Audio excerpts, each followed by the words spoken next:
tumambay muna ako rito dahil habang sa paglalakad ko ay nagutom ako. Kaya dito sa lugar na to ay napakasarap kumain. Không nãy giờ không nói thì chán ghê.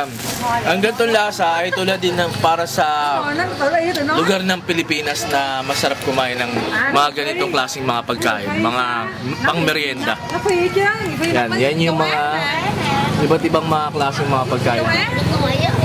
Châu Á thì mà giống như người Việt Nam. At saka yung mga ganitong klaseng itlog, yan ang tinatawag na balot. Yan, sa Pilipinas ay may balot din na sa Vietnam ay isa sa mga sikat na pagkain dito ay ganyang klaseng itlog na balot. Yan. Andito tayo ngayon sa Vietnam pa rin, sa Coi Non. December 9 na ngayon, ang pro on board natin ay 3:30. Yan, ito ang lugar ng Coi Non. Yan, lilibutin natin to. Yan, dito sa Vietnam ay kada pupunta ka rito ay pupunta ka muna dito sa immigration bago ka makalabas. Itong Vietnam na to ay tulad na rin sa lugar ng Pilipinas dahil dito sa banda rito, sa pagtawid mo sa dagat ay parang sa Pilipinas din na may mga squatter area dito. Mga squatter yan dahil dyan sa gilid na yan ay isa sa mga pamumuhay nila rito ay kumbaga manghuli ng mga isda. Tapos o kaya ay mga ganitong klaseng mga sasakyan na kumukuha sila ng mga pasahero para magkaroon sila ng pera sa pang-araw-araw.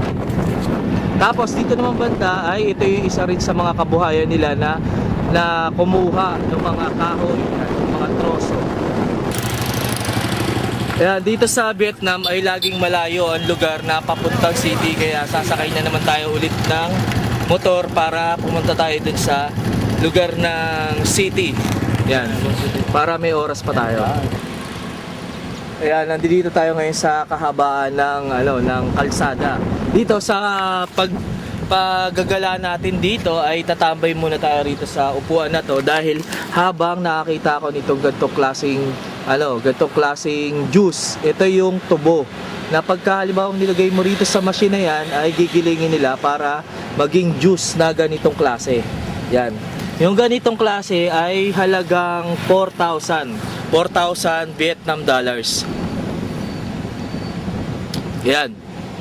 Bali, napakasarap ng pagkain na inumin na yan. Tapos, gantong klase ang pera ng taga-Vietnamese.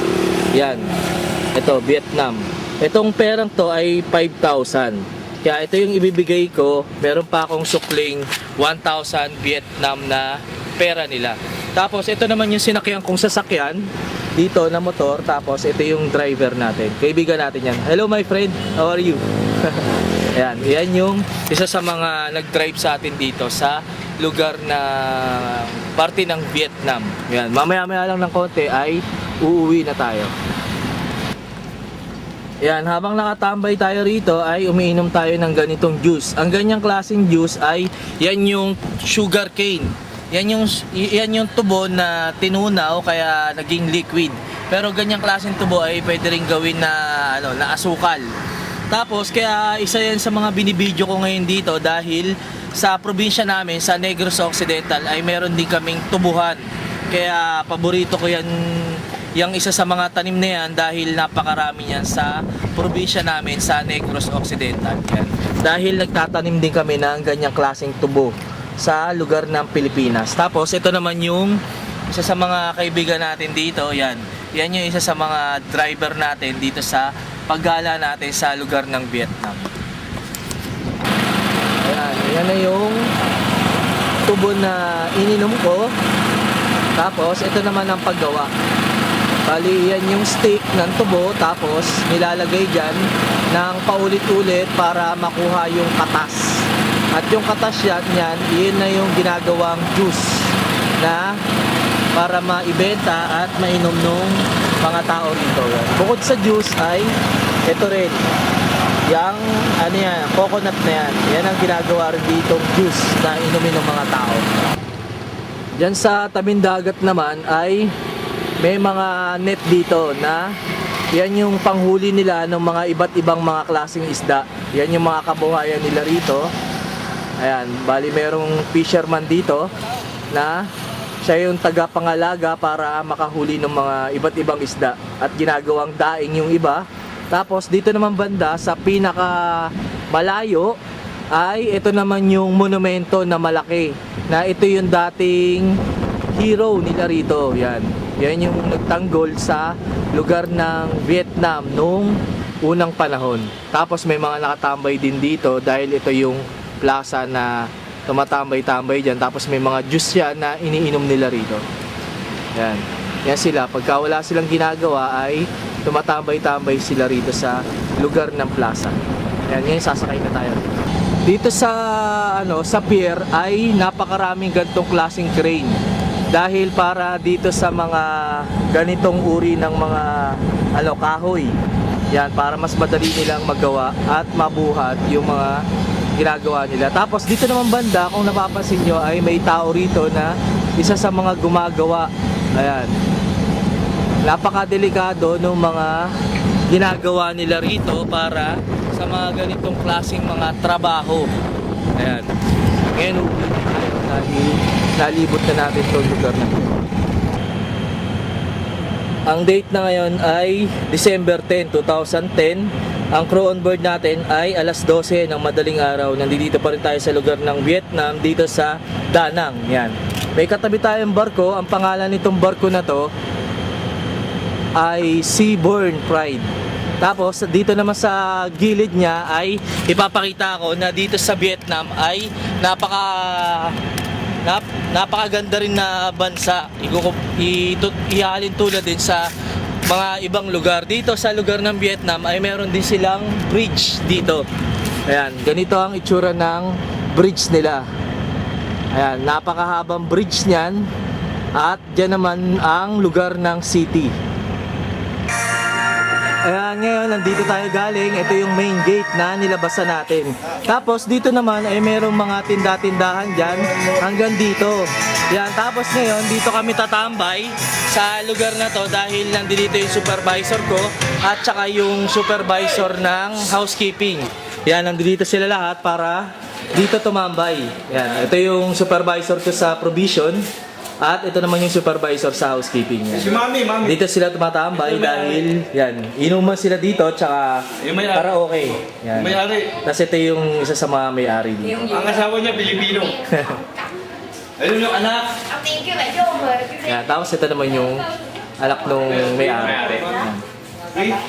Yan, bali Pilipino yung may-ari nito, tapos yung binidyoan ko, yun yung asawa tsaka yung anak. Yan. Yan ngayon, kakanta ngayon yung supervisor ko yan. Magpapakita ang gilas ngayon. Magaling kumanta yan. Singer rin sa Pilipinas.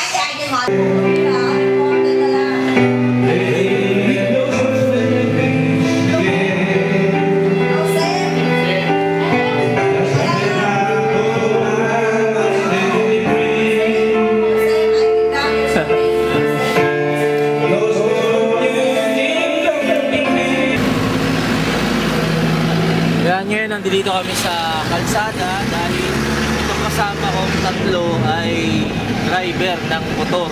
Ito yung mga isa sa mga kabuhayan nila rito na ito yung mga sasakyan nila. Yan. Bali kada mga crew sa barko ay kinakausap nila para sa kanila sumakay. Yan sila. Hello. Hello. Hi. Yan. Yan, mababait sila. Yan, ngayon, ito na yung dinadaanan nating bridge na binidyoan natin kanina. Yan. Ito yung isang bridge na binidyoan natin nung nandun pa tayo sa barko. Pero ngayon, nandito tayo sa motor dahil nakasakay tayo, pupunta tayo ngayon sa city. Yan. Itong kagandahan itong city dito sa lugar ng Vietnam. Yan, ang date na yan ay December 11, 2010. Andito tayo ngayon sa Vietnam pa rin, sa Port Chiang Mai. Ang crew on board natin ay 6:30. Hello my friend. Hello. Yan ang kadete natin dito sa gangway. Ngayon lalabas tayo, ang mga pinupuntahan natin sa lugar ng Vietnam na nakapunta na tayo sa lugar ng mga city nila. Pero dito sa lugar na to ay ito naman ang probinsya ng lugar ng Vietnam. Yan, ito ang lilibutin natin ngayon. Ito na yung barko natin, tapos dito naman may nakalagay na Kang Chan May. Chiang Yan. Mai, Can, Chiang Mai. Tapos may nakasulat dito na yan ang nakasulat. Hindi ko masyado maintindihan dahil yan ang language nila rito. Tapos dito naman banda ay maraming mga souvenir na pwede nating mabilhan dito. Tapos ito naman yung dati nilang tradisyon. Yan yung mga costume nila noon dito sa lugar ng Vietnam. Tapos meron din ditong parang bike na pwede kang sumakay dyan sa loob na yan para yan sila. Hello. Hello. Ito na yung main gate na nilabasan natin. Ito yung barko natin at ito naman yung Kang Chan. Yan, Chan Mai Port. At ito naman yung flag ng Vietnam. Ayan, dito sa dinadaanan natin ay probinsyang-probinsya pa dahil wala pang gaanong tao. Kaya dito sa lugar ng Vietnam, ayan, ito yung mga taga-Vietnamese at saka itong isa. Yan.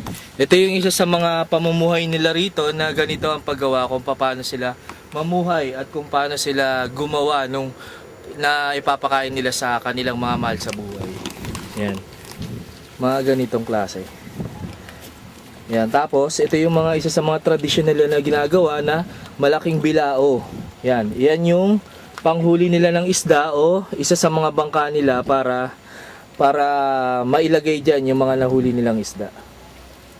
Yung mga yan.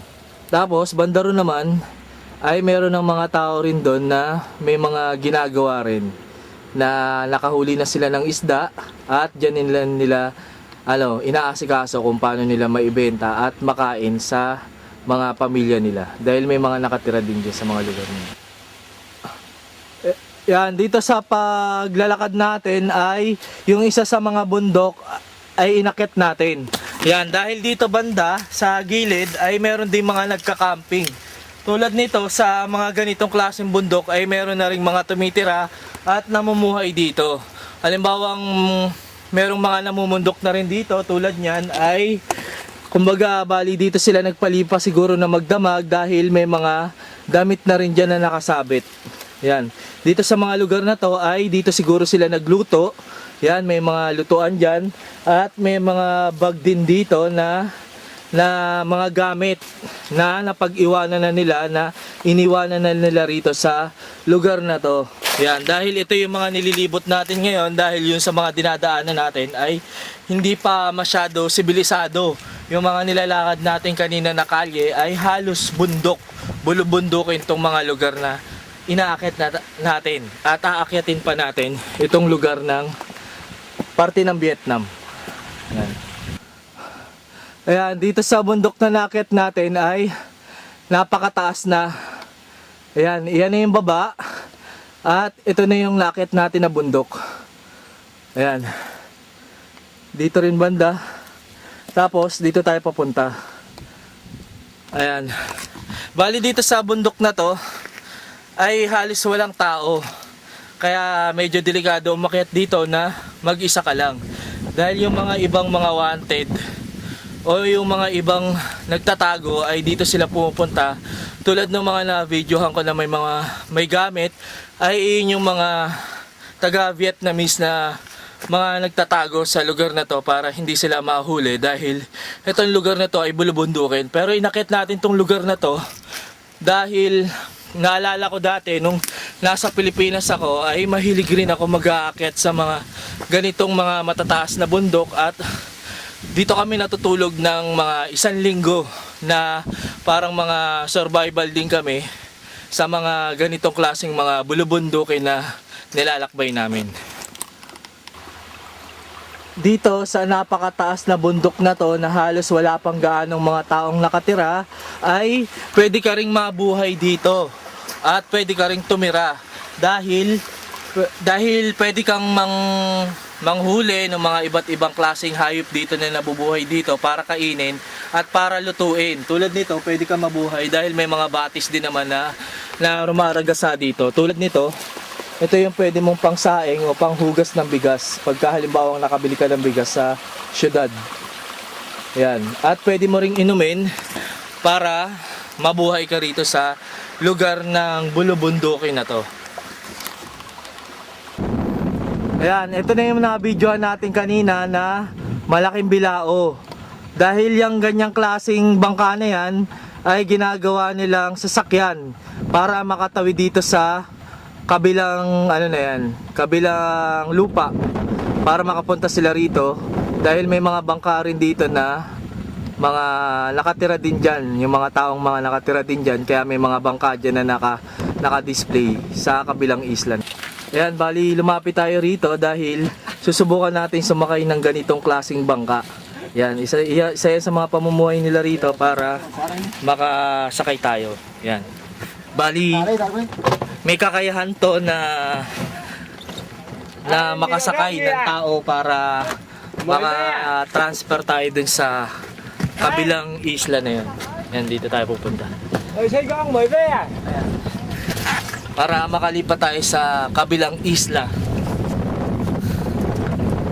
Ayan, doon tayo pupunta dahil doon tayo papasyal. Ayan. Ito yung isa sa mga kaibigan natin dito na ayan yung nagsasagwa para makatransfer tayo sa kabilang isla. Tapos yun, isa, pinamigod din ang pagkabangka niya.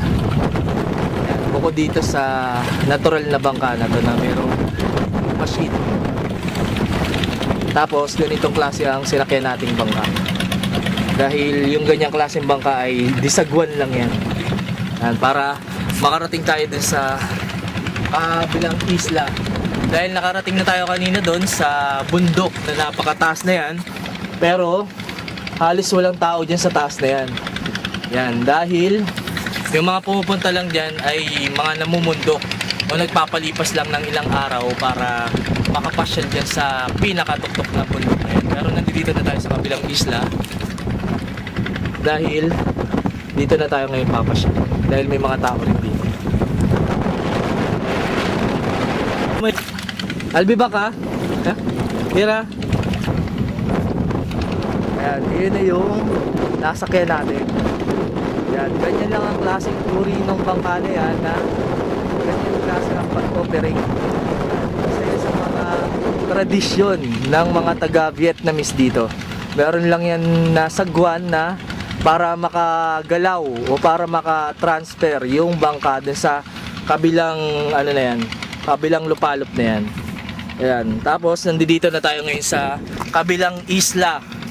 Dahil dun sa mga nilakaran natin ay halos wala tayong makikita ron dahil halos konti pa yung mga tao. Nandiyan tayo kanina at ito yung mga nilakad natin. Dahil kalsada yung mga yan. Yan, hanggang dun yan. Mga tao rito sa mga Vietnamese. Yan sila. Ayan, tapos ito yung bangka nila. At ito na yung mga nakukuha nilang mga nakuha nila na galing sa gitna ng dagat. Dito sa mga gilid na to ay nandito lahat ng mga pamilya at nandito lahat ng mga klaseng mga pamumuhay nila rito na naghahagilap sila ng makakain para sa mga mahal nila sa buhay dahil mayroon sila mga sariling mga bangka at kung wala naman ay dito sila nagbebenta ng mga masarap na pagkain. Yan. Mga sariwa yan, yung mga ganyang klaseng alimango. Yan, yes. Hello! Yan sila. Ayan, yan yung mga ganitong klaseng isda ang nakuha nila dito sa gitna ng dagat. Tapos, at yung mga iba naman na mga tatay ay maghahagilap na naman ng makukuha nilang mga isda at ilalagay nila dyan sa ganyang uri ng bangka na yan o nasa sakyan na yan. Diyan nila ilalagay yung mga nahuli nila ng iba't ibang klase na nabubuhay sa ilalim ng dagat. Ayan, kaya nakarating tayo dito sa kabilang isla dahil meron akong nakita na katrabaho natin na sa barko na mag-girlfriend na galing sila roon, nakapunta rito na namangkalang sila na tulad nung ginawa natin. Kaya ginaya din natin yung ganitong klaseng paglalakbay. Kaya alam ko na ando doon na sila. Ayun. Etong dalawang to na ganto kalayo ay katrabaho natin yan, dalawang yan. Yan. Bali, dyan sila nagde-date, dyan sila namamasyal. Yan. Sinundan lang natin dito sa kabilang isla. Ayan, pagka halimbawang handa ka na maglakbay sa dagat, ay kailangan meron ka mga ganitong klase ring mga gamit na para makahuli ka ng mga iba't ibang mga klaseng isda. Kailangan meron ka ganitong net para yan yung itatapon mo sa gitna ng dagat para makahuli ka ng mga iba't ibang mga klaseng isda sa gitna ng dagat. Ayan, yan sila. Ayan, ganito naman ang klase ng paggawa nila ng mga net. Yan, pagkasira yung net, dito nila binababan para ayusin ulit.